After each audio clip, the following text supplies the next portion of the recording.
তো হ্যালো বন্ধুরা, চলে এসেছি নতুন একটা ব্লগে। আজকে আমরা দেখতেই পাচ্ছ যে পিছনে আছে ভাইজানের গাড়ি, আর এটা হচ্ছে দ্বিতীয় প্রোগ্রাম চালদেবের অঞ্চল।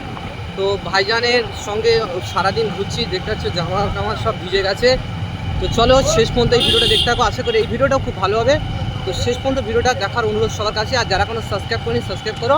তো সবাই ফুল ভিডিওটা দেখতে থাকো। A few moments later. একেবারে হাজার হাজার কর্মী সব দাঁড়িয়ে আছে, মা বোনেরা নওশাদ সিদ্দিকী দেখার জন্য।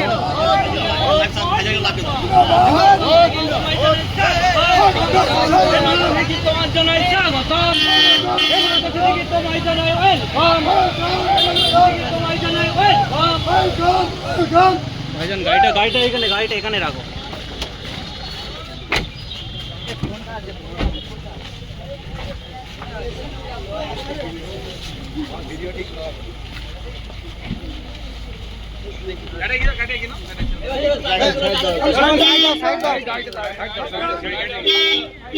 সাইড দাও।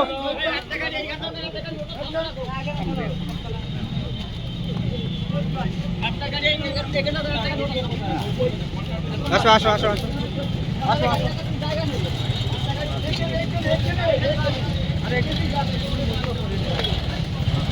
भाई जब थोड़ा साइड दीजिए, अब बाइक की तरफ आ जाओ। ठेलो ना ए कार की নষ্ট করছে বাবা, ওই ঠেলাঠেলি করো না, লাইনে দাঁড়াও। সবারটা দেখা করব, ওই জন্য তো এসেছি, দেখা করব, কথা বলবো। শিরাই রক্ত, ভাই জানের রক্ত, শিরাই রক্ত, ভাই জানের রক্ত। এ আইএসএফ জিন্দাবাদ, জিন্দাবাদ, পুলার জিন্দাবাদ, এ আইএসএফ জিন্দাবাদ। বসা জায়গা কোথা করেছে? ওই আগে স্যার আগে।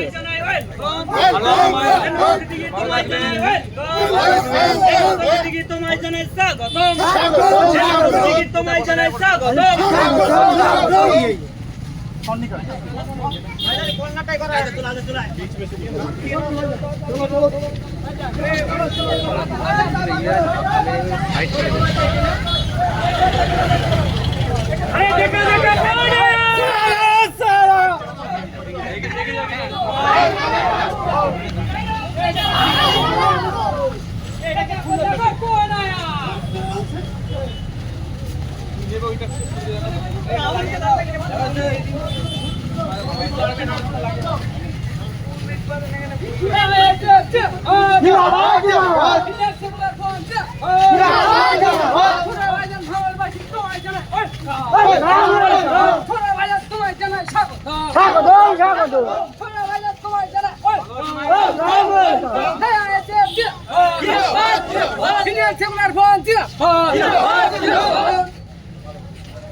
ভাইজান আসসালামু আলাইকুম।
सीधा क्लियर, सीधा रास्ता क्लियर, रास्ता क्लियर।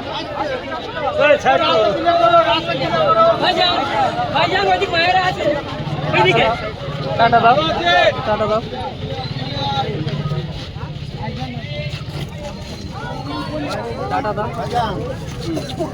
কোথায় বসার ব্যবস্থা করেছে? আরে বসার ব্যবস্থা কোথায়? ভাইজান আসসালামু আলাইকুম।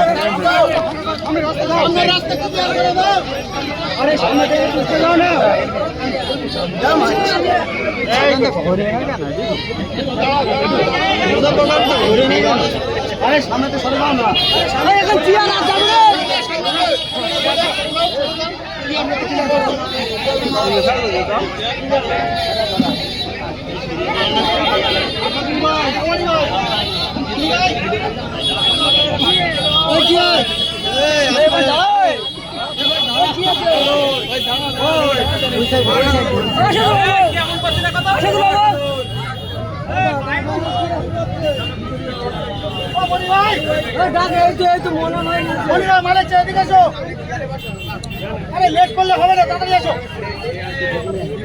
আরে মোনা ভাই আছে, মোনা ভাই আরে আসবে তো।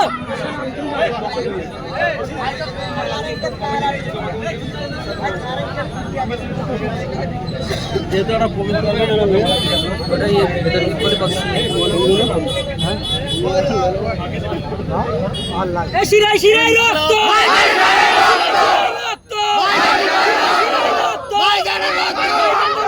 বাসী জানাই স্বাগতম, বাসী জানাই স্বাগতম। ভাইজান তুমি এগিয়ে চলো, আমরা তোমার সাথে আছি, এগিয়ে চলো, আমরা তোমার সাথে আছি। রক্ত ইনকলাব, ইনকলাব, ইনকলাব, ইনকলাব। আমি আপনাদের বিধায়ক, আপনাদেরকে আমি পরিষেবা আমার পক্ষ থেকে দিতে হবে। এই আজকে বেশি ছেলে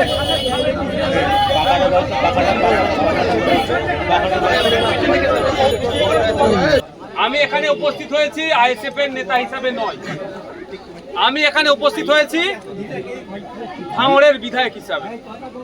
সুতরাং আপনার কোনো অভাব অভিযোগ থাকলে আমার সাথে কথা বলতে পারেন, আমার যদি ক্ষমতা থাকে আমি সমাধান করব, আর নাহলে কিভাবে সমাধান করা যায় সেটাও বলবো।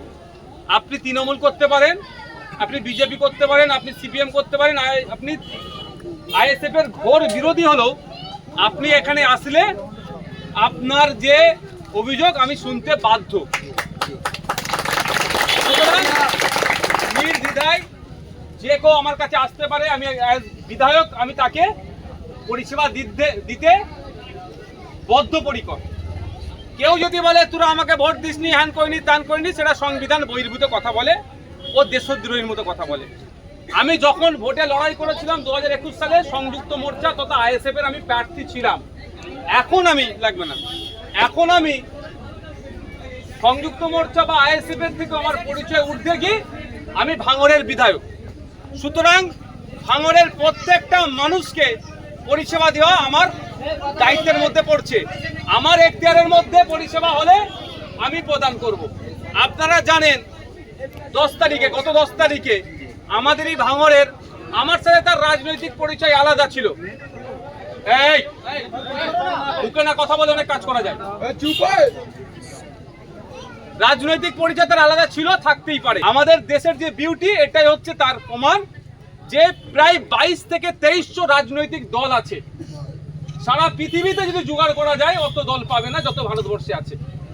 সেটা আমার সংবিধান আমাকে রাইট দিয়েছে, আমি রাজনৈতিক দল গড়তে পারি। যার যে রাজনৈতিক দল ইচ্ছা গড়বে, ভোট আসলে মানুষকে বলবে, যাকে মানুষ চাইবে ভোট দেবে, এটা সিস্টেম। আমাদের রাজ্জাক খা ভাঙড়ের ভোটার, আর আমি ভাঙড়ের বিধায়ক। আমি প্রথম দিনেই কি বলেছিলাম যে রাজ্জাক খার খুনিদের আমি শান্তির ঘুম ঘুমোতে দেব না। কিন্তু রাজ্জাক খান আমার কাছে ও তৃণমূলের থেকে বড় পরিচয়, উনি ভাঙড়ের একজন ভোটার। আর আমার নিজের পরিচয় আইএসএফ এর চেয়ারম্যানের থেকেও এইখানে দাঁড়িয়ে আমি আজকের ডেটে আমি ভাঙড়ের বিধায়ক। সুতরাং আমি বিধায়ক, আমার এলাকার একজন খুন হবে, যে বা যারা খুন করেছে তাদের বিরুদ্ধে আমার লড়াই চলবে। সব সময় সামনে দাঁড়িয়ে লড়াই করতে হবে এরকম ব্যাপার নয়। আমি এটাও পরিবারকে জানিয়েছি আমার মাধ্যম দিয়ে, প্রয়োজনে ব্যাকডোর থেকে আমি সহযোগিতা করব, কিন্তু রাজ্জাক্কার খুনিদের কিন্তু আমি শান্তির ঘুম ঘুমোতে দেব। হতে পারে তার সাথে আমার রাজনৈতিক প্রতিদ্বন্দ্বিতা আছে, এটা ডেমোক্রেসি।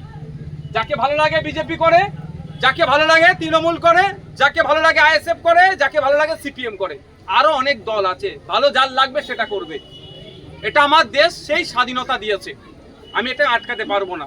যারা আটকাতে চায়, আমি মনে করি দেশের আইন বিচার ব্যবস্থার বাইরে যারা যে কাজ করে, আর দেশের আইন বিচার ব্যবস্থাকে যারা ধ্বংস করতে চায় তারা কি দেশদ্রোহী, তাদের জায়গা আগামী দিনে জেলে হবে।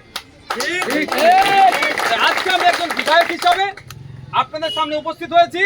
আপনারা আপনাদের অভাব অভিযোগ আপনি আমাকে জানাতে পারেন, আমার ক্ষমতা অনুযায়ী আমি সমাধান করব।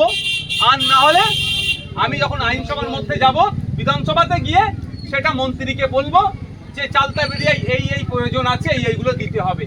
যেমন আগে আমি এসেছিলাম, অনেক পাড়াতে ঘুরেছি, অনেক মায়েরা এসে আমাকে অভিযোগ করেছিল যে বিধবা ভাতা তারা পাচ্ছে না, স্বামী মারা গিয়েছে 10 বছর 8 বছর বিধবা ভাতা পাচ্ছে না। আমি গিয়ে মন্ত্রী মহাশয়কে বলেছিলাম, আপনারা শুনলে অবাক হবেন, যেটা 2021 সালের আগে বিধবা ভাতা পশ্চিমবাংলায় জানা দিত, 2021 সালের পরে প্রায় 5 থেকে 7 লক্ষ বেরিয়ে দিয়েছে। কানে ঢুকাতে হয়েছে তো, কানে ঢুকাতে হয়েছে তো।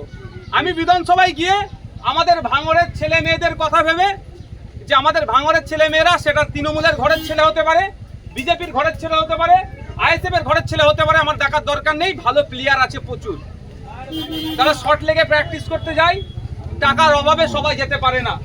এই ভাঙড়ে একটা উন্নত মানের স্পোর্টস কমপ্লেক্স তৈরি করে দিতে হবে, যাতে আমাদের ভাঙড়ের ছেলে মেয়েরা এখানে প্র্যাকটিস করবে, এখান থেকে খেলতে বিদেশেও যাবে, ভাঙড়ের নাম উজ্জ্বল করবে।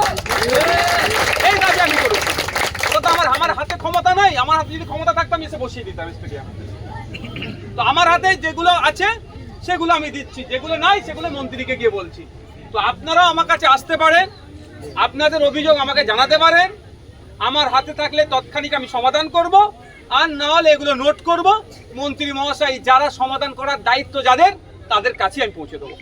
এটা আমার দায়িত্ব। আমি এখন অপেক্ষা করবো কিছুক্ষণ, আপনারা জানাবেন।